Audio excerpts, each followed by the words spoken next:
Hello everybody and welcome back to another video here on my channel, another Bookmas video, and in today's video we are actually doing the end of the year tag for the year 2025. It is so crazy that this year has flown by and I'm so excited to get into this. I have pretty much reused all of my same questions from last year, so if you've seen that video then you will probably already know some of the questions or most of the questions that I will be asking and answering. However, I did add a couple new ones and I was trying to figure out what ones I wanted to add to, and I feel like what I had last year was a very good basis, and honestly I felt like if I just added a couple more to it, I had a pretty decent list. So without further ado, let's go ahead and get into today's video. Please ignore my bookshelves. They need a whole refresh, a whole redo situation, and I have all of the books behind me on this shelf so that it's easier to grab. It looks terrible, yes. However, I know I was going to do a bookshelf reorganization here soon for hopefully Bookmas, if not for the beginning of the year. So maybe look forward for that video because I will be trying to get that done here soon. This year, I did not actually go through and kind of organize my actual questions. I kept with what I had last year and then I just added the last ones on that I wanted to add to this, so they're not random. Well, they are kind of random because I think last year I used a random number generator to kind of mix up my questions, but for the most part they're not too random. I'm also trying not to repeat books, but I have only read I think like 40 something books, so I will be repeating just a couple because of certain questions that I asked. It's like one is opinion based and then one's like a factual thing. You'll understand more when we get there. The first question I have is, were there any rereads for this year? Technically I have one full reread and then a partial reread. The full reread is actually just the first book of the Giver Quartet. I did reread this because I found this quartet last year for my birthday and I wanted to read the entire series, so I reread The Giver. I enjoyed it. I feel like just as much, if not maybe more than the first time I read it, but it had also been many years. And then also I did reread Ender's Game. However, I only read I think like 5%. I think I was only 10 or so pages into this book, so yes, I kind of reread a little bit of this, but it's not a full reread, if that makes sense. Did I have this year any underdog books, any books that kind of surprised me? This book in particular I never wanted to look at. I always tried skipping it on my shelf and I just felt like it was not going to be good for some reason. I really liked the author and I had thrifted and collected a bunch of his books before, but this book in specific I just never wanted to pick up or just gravitate towards, and then when I finally did, I ended up loving it. I do believe I rated this one 4 stars. It is actually Nicholas Sparks' The Message and the Bottle. It had a pretty cover, but I just didn't gravitate towards it, and when I did, when I finished it, I almost kind of felt stupid. Like, why would I judge a book so much even before I've ever tried tackling it, when come to find out I really enjoyed it? For sure, this is the underdog of the year. The next question I have is a book that disappointed me, and technically this was a hard question to answer when I was looking through all of the books on my shelf that I had read, and honestly I decided to go with one that I actually got rid of. I have The Store by Bentley Little. This book started out so good. It sounded so good. I once seen it in a thrift store. Actually, I think it was on base and it was in the Airman's Attic, but pretty much just like a thrift thing, and I picked it up in there, and then after that I did see it in a dollar store, so I was even more curious about the book. The back of the book sounded so interesting, and honestly when I started the book it was very interesting, and I felt like until this certain thing that happens at the very end of the book, this book was amazing. It was going to be 4 or so star rating. I think like a 4.5. The feelings I got from it, the thriller and horror parts of it were really good, and I really enjoyed the overall concept of you have this random store that just kind of pops up in the middle of nowhere, almost like dollar stores, but at the same time it's like everybody gravitates towards the store, almost like how people do Buc-ee's in a weird way, or even like Target, I guess you could say. They end up everybody shopping there. They never shop locally anymore. All the local places start closing down. The store becomes like this main pinnacle in a way of every town, and it only pops up in small towns, and then it kind of like boosts their economy, and then they come into, I feel like, more cities. I think there were a couple in cities, but for the most part they were only in small towns, and it was to try and help them grow, and instead it just took over and it became this monster, let's just say. And there are some weird and creepy things that happen during this book, and I just thought was really entertaining. And then we get to the end, and there is one thing about this book that I could not get over, and I had to get rid of it. I hated it, and because of that I think I downsized it from 4.5 to 2.5 stars, I do believe. It was one of the most disgusting things I think I've ever read in a book. I'm okay with horror, I'm okay with a lot of grotesque type stuff, but when you get into more topics along the lines of incest, I kind of draw the line, especially the type of incest that this was. It really just disturbed me in the worst way possible. Still to this day disgusts me, and it took me forever for my brain to not think back to that book, and it wasn't something that I feel like I should have read. Like, I wish I would have known about it and I would have skipped over it. I really wish that. So this is going to be my most disappointing book of the year because it had up until that point a 4.5 star rating, and then because of that one thing that happened in it, I was like, how could you even write this? Especially if you're a father, how could you write this and put this in a book? Like, that's how it made me feel. It just made me really grossed out, and I couldn't do it. I drew the line, and it is now my worst, I think, thriller book I've ever read because of it, and also definitely my most disappointing of the year. And it was the first book I read, or the first book that I finished in this year, which was really sad because I was starting the year off on a terrible note. For the next question, I have any new authors or potentially any new favorite authors. The first author I have is Erin A. Craig. She wrote the House of Salt and Sorrow series, and I'm on the lookout for her book, The 13th Child, in paperback. I have read 2 of her books. She was a new author for me, and honestly, I really love her writing, and I would like to go out and buy more books. She's not necessarily one of my favorites, but out of this list of new authors, she's definitely my favorite author. And I had a lot of new authors, so I'm just gonna condense it down to these 3 because these were like the top 3 that I feel like I would read more books for sure from, except for the fact that like I have to go out and buy them, not they're already sitting on my shelf. The second one was also Rebecca Yarros. Of course, we all know who she is with Fourth Wing is the first book that I read this year, and then of course Iron Flame. She is a new author to me. I will be continuing on with the series. However, I don't think I'm gonna go through her backlist. Nothing crazy like that. Maybe some other future fantasy books potentially that she comes out with, but otherwise I'm just gonna draw the line and keep with this one series. And then finally, we also have Nicola Sanders. She was an author of a thriller book that I picked up thinking that it was like Sherry Lapina's, and it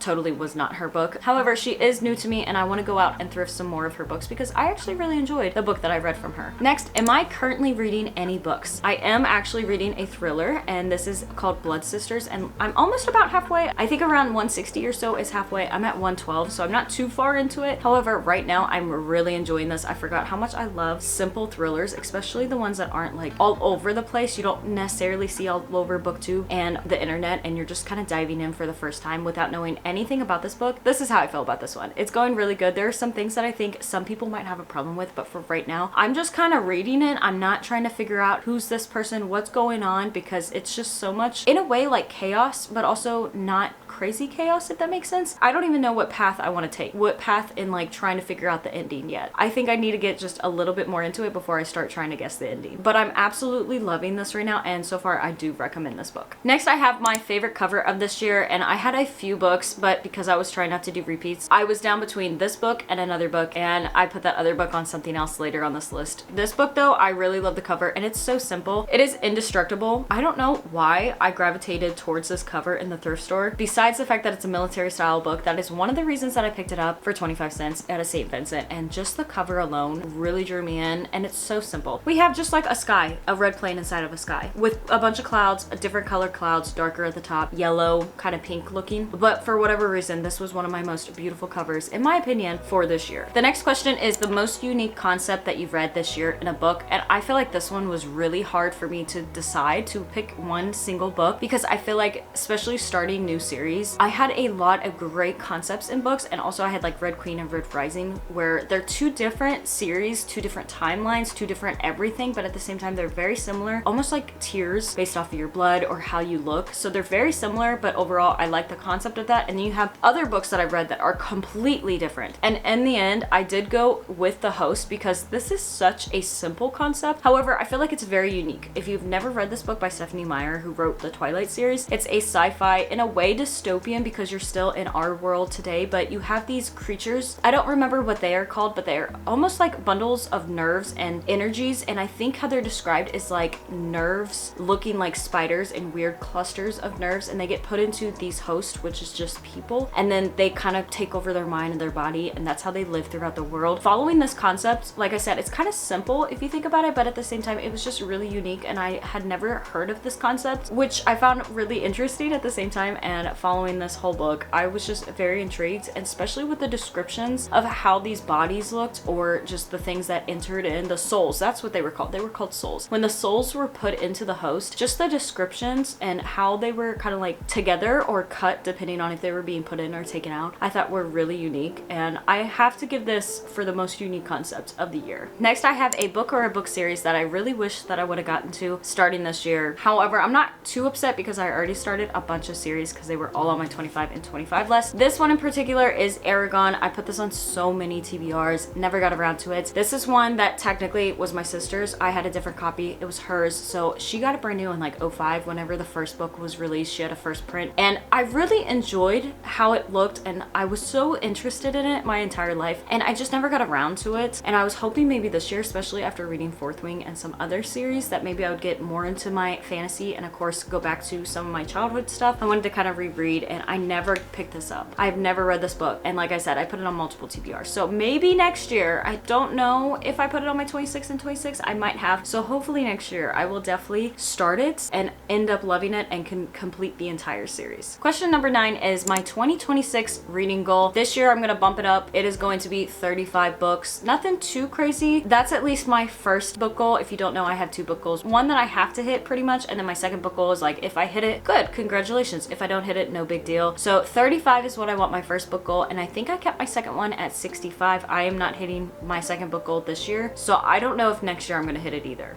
We'll see, depending on how much I can read in a month. Next, I have a book that you haven't stopped thinking about since you read it, and this book was a toss-up. I had it between the first book in the series and the second book in the series. I have not finished the trilogy, so I don't know about that last and final book. However, we have The Lightkeeper's Daughter. This is the first book in the Mercy Falls trilogy, and this, for me, I feel like looking between the two, I really love the second book, The Lightkeeper's Bride. However, I think the relationship in this I love just a little bit more than that second one, so I did pick this one out. I really love this series so far. It is mystery, subplot of romance, but it's Christian as well, and I think Colin Cobble is just one of my favorite authors, especially for the Christian aspect. And some of the quotes about God, some of the references about religion in general was just really interesting. And like I said, I love the relationship between these two so much more. And I like the concept of her dynamic, I feel like, in this book, because she is finding out that her parents aren't necessarily who they say they are, or her parents that she grew up with. And so she is then becoming like this nanny in a way to this guy who is potentially her father. And I like the whole dynamic there, and then also like her falling in love. I just love the friendship that they build on God, and then that goes into an actual romance relationship. And I just really enjoyed this entire series so far, but especially this book out of the first 2. What will I try prioritizing the most in 2026? You already know I'm gonna say this, but my physical TBR. Before I started this video, if you can't tell at the very bottom, this is my physical TBR, these bottom 2 shelves. I have filled them back up again. I just went out thrifting and I just ran out to half price books again because I had 10% off that was expiring at the end of this year going into the next year, so I wanted to use that 10%. And did I use it? Oh yeah, I spent like $100, but not all of it was on books. A lot of it was on movies. I think 30 something dollars was about what I paid for books. However, I bought like 5 extra books. Do I have a problem? Yes. But do I feel like we all can relate to the same problem? Yeah, pretty much. Or at least potentially. I'm still under 100 books on my physical TBR, so I'm taking that with a grain of salt. It is still a lot of books, I'm not gonna lie, but a lot of them also are continuing the series. And when I was at half price books, I was trying to figure out books that I wanted next, like for sure I was gonna read. So I was trying to be very selective, not trying to start new series. As I'm sitting here, we still have a couple weeks left of December. We have not even hit a full 2 weeks yet. So I still have potentially 3 books that I could read, give or take, and I don't think that they're gonna be my top book of the year. I think I already know what my favorite book of the year is, and I just tackled it, I think last month actually. It is going to be Cloud Cuckoo Land. This also was the other runner-up or contestant for the favorite cover of the year. I really love how this cover looks, and this is one reason why I originally picked this up, but this was like a 6-star read for me. I enjoyed this so much, and so far 2 for 2. Anthony Dewar, 5 stars for both of his books, but this was so much better than All the Light We Cannot See, and I really enjoyed this book. I enjoyed the entire concept of this book. I loved learning about this world, this city in the sky, the city in the clouds, and I just loved also how the ending was. Next, I have the book that is set on my physical TBR the longest and that I have actually tackled. We have none other than Understood Betsy. I think I got this book around 10 to 14 years old, so it's been maybe 11 to 15 years that it has sat on my shelves and I've never tackled it. I finally got around to it this year and I really enjoyed it. It's definitely more of like a little kid book. Well, not a little kid. I'd say middle school age. It's very YA, but I really enjoyed it, and it was just one that I wanted to tackle some of my older books that were here on my shelves, and it's one that I also had an audiobook to, so I did kind of listen to. I was very surprised to find out that this had an audiobook, I'm not gonna lie. But am I glad I read this? Absolutely. And I'm so glad that it was my oldest book because it turned out to be a really great read. Question 14 is any books that I hope to finish before 2026 starts and this year ends. I'm gonna include Blood Sisters. I know I'm gonna finish this no matter what. I don't think I'm gonna sit there and take more than 2 weeks to get all the way through this book, considering I've just started started it a couple days ago. I'll say Blood Sisters. And then I also have the last book of the Giver Quartet. I want to be done with this series, so we do have Sun. It is the chunkiest book out of this quartet. I just want to be done with this series. I'm not gonna lie. It's not that it's bad. I just want to cross it off my list. I just don't want to look at it anymore and have that mental note of, hey, I still have one book left to finish. I just want to cross it off and move it all the way up, probably around this shelf or so. Get it off of my physical TBR. I'm tired of looking at it down there when I've already accomplished 3 out of the 4 books. It's 1 book left, and I think it's only going to be like 200 pages. I can do it. I swear I can do it. And then also I have a couple of different reads. I have The Last Thing He Told Me. This is just one that I kind of just am tired of looking at. I've heard kind of good things about it, kind of bad things, and I just don't really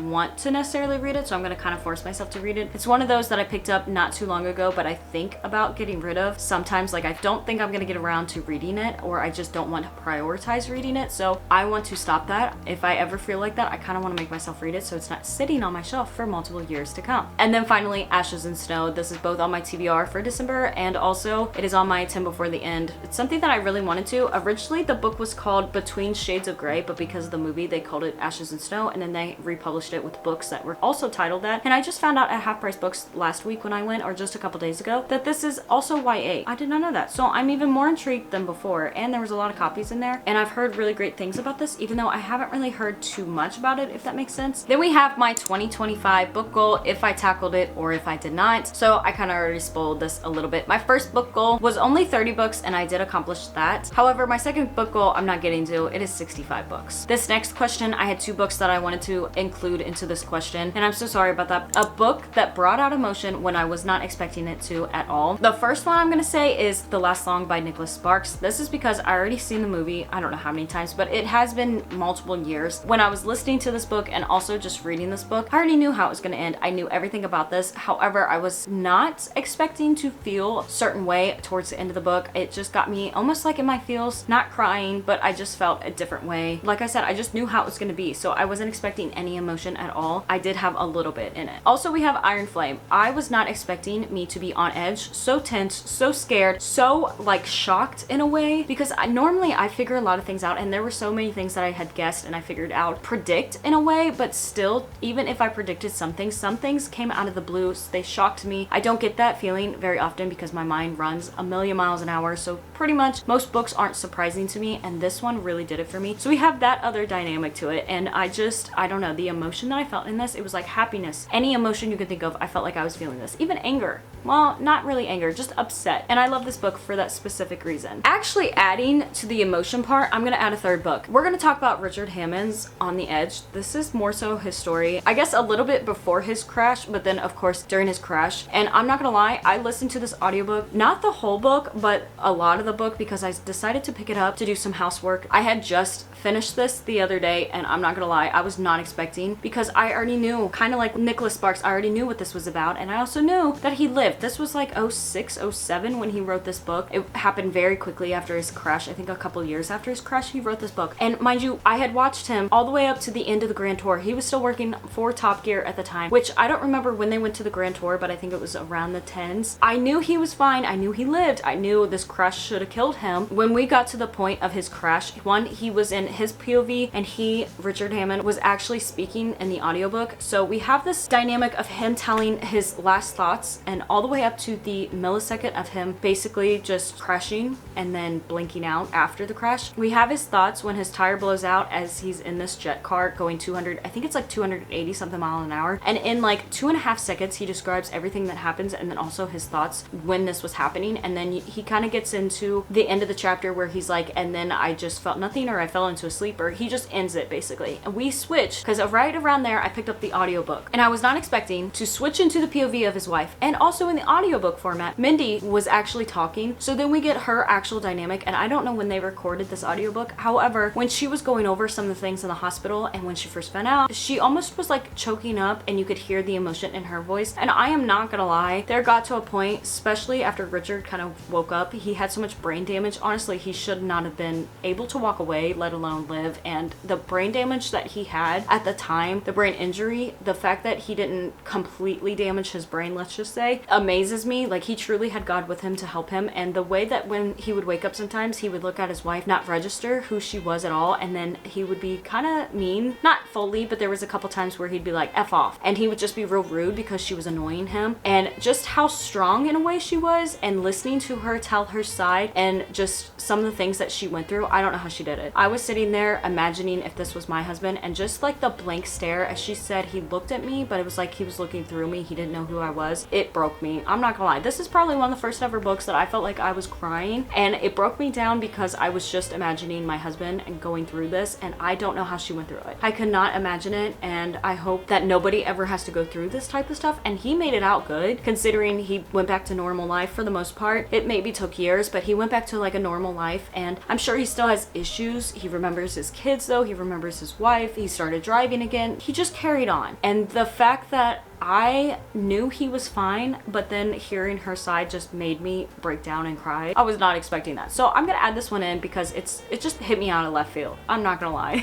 The next question is, how many books do I have on my physical TBR? As we said, almost in the second week of December, I have too many books on my physical TBR. I have 79 books. It went back up to 79. Every time I get it around 77, I go out and buy books, and now it's back at 79. I'm getting back up there, you know? But I'm also not exceeding the 70s. So far, I don't think I've exceeded the 70s at the end of each month, if that makes sense. Like by the time I do my wrap-ups, I think I'm always below 80. Am I supposed to be around 65 at the time of the new year? Yes. Am I gonna get there? No. I don't think so. I'm not reading like 10 more books. That's just not who I am. But it's, I guess, realistic because I have a problem with going out and thrifting sometimes, especially around the holidays, because I'm also trying to buy Christmas presents. So this next question, I also have 2 answers for, and I'm so sorry. And also one repeat just now because I added it to my book. This is an unpopular book that I actually really love. I just kind of spoiled it, but I'm gonna throw on Richard Hammond's On the Edge. This because of the motion, because of who it was, my interest in him, his cars, everything like that, and just also the crash. I felt like this is one that is unpopular because you might know who Richard Hammond is and the gang, but you don't necessarily go out and look at this book. I've never heard this book, never seen it until my husband pointed it out at a Goodwill, and then I brought it home. So it's one of those that's unpopular in that dynamic, and I really, really enjoyed it. I'm not gonna lie. Same exact reasoning. This is The White Witch Doctor. This one took me on a different journey. I feel like I really enjoyed this. We have this female who is a little bit too old for her church to send her overseas to Africa for missionary work, and so she becomes a doctor.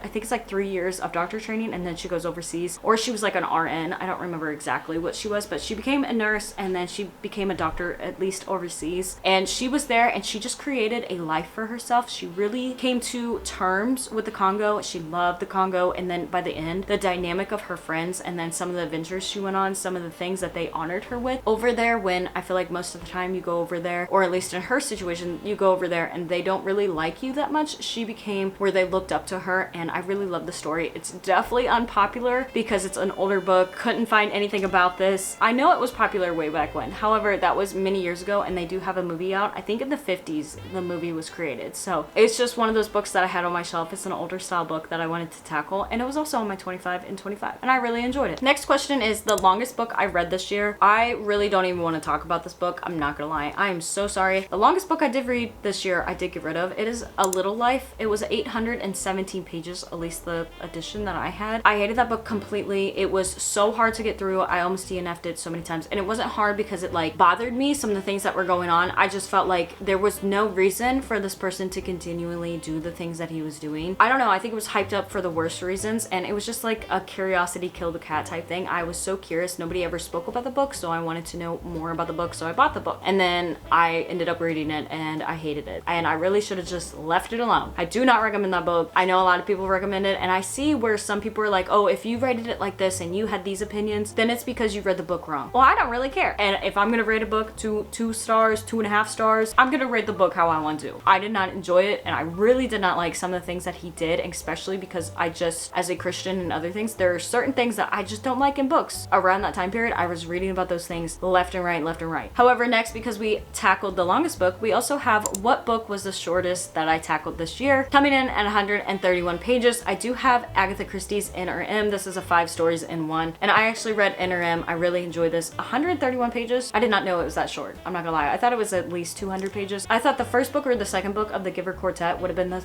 tiniest, but apparently it was M.R.N. I love Agatha Christie, so that's fine. Question 21 is actually, did I have any DNFs this year, soft or hard DNFs? And I did fully DNF A Girl with a Dragon Tattoo series. That was on my 25 and 25. It's the only book I got rid of, and I got rid of the entire Vampire series. I tried reading that book, I think 2 different times, couldn't get into it, and then I finally was like, you know what, I've had it for so many years, we're getting rid of it. And I'm honestly not upset that I got rid of it. My second to last question is, what is the oldest book that I read this year? We have none other than Understood Betsy, coming in from 1917 in this copy. 1916 is actually when this was made, or at least the original one, but I have a 1917 edition or copy, and it makes me so happy that I've tackled it, and it's also over 100 years old, and it's not in bad condition. I did put shipping tape on the cover because it was falling apart. It used to be attached in my lifetime, and then because of the moves, it did detach. However, am I upset about it? A little bit, because the cover was so beautiful, but I'd rather have it attached, and I did this with a lot of my older style books, to be honest, but it's all because of this one. With it being over 100 years old, I feel like it looks pretty good. Actually, it's almost 110 years old. I feel like it looks pretty good, and also it was so nice when reading this because it stayed together. And then because I had the question, what is the oldest book that I tackled this year, I also wanted to put for my final question, what is the newest one? Did I have any 2025 releases? I did have 2 2025 releases that I picked up, but I did not tackle them this year, potentially next year. However, I have no actual books that I can put for my newest one because I feel like I picked up 10 different books that all said 2023 was a copyright year. The newest editions were still 2023 or so. Across the board, I'm gonna say I had no new books for 2025, and I'm not even gonna hold up my 2023 ones because we would be here for half of a shelf. And that is everything I want to talk about for my end of the year book tag. I hope you guys all enjoyed this video. I hope to see you in another video here on my channel. Merry Christmas, and of course, God bless.